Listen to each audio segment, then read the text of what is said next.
Et bonjour, ici Pasteur Timothée. Vous êtes et je suis des personnes de l'impossible. On peut nous demander quelque chose qui semble impossible. Et avec toi et avec moi, ce le sera. Amen. Est-ce que vous aimez entendre que vous avez ce pouvoir-là? Est-ce que vous aimeriez l'avoir, ce pouvoir-là? C'est ce qui se passe dans Marc chapitre 9. Jésus amène ses disciples, enfin 3 de ses disciples, sur le haut d'une montagne et il vit la transfiguration d'une blancheur inouïe. Rencontre Moïse et Élie, une voix qui se fait entendre, c'est mon fils bien-aimé, écoutez-le. Et ensuite Jésus redescend de la montagne et il arrive sur le terrain plat. Et là, bien, il y a des gens qui discutent, grande foule. Et ses disciples, qui sont ceux qui n'avaient pas amené avec lui, bien, ils sont un peu débités de ne pas avoir été capables d'aider un homme.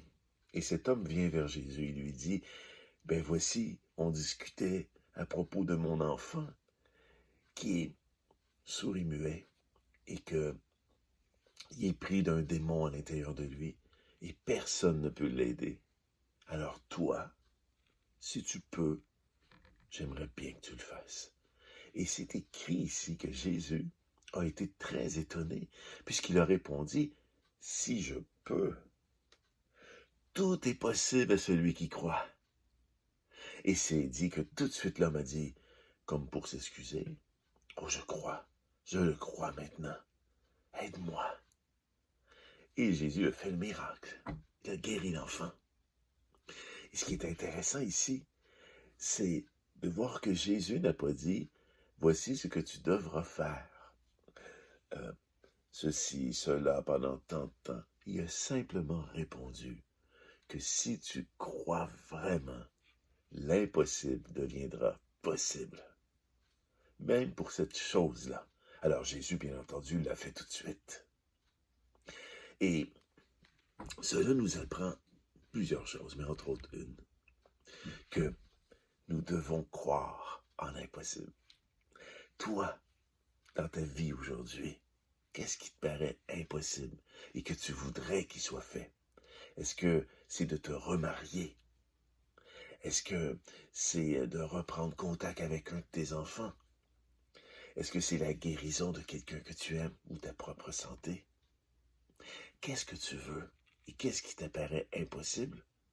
Alors, l'impossible n'existe pas dans le royaume. Pourquoi Jésus aurait-il dit cette phrase-là si ce n'était pas vrai?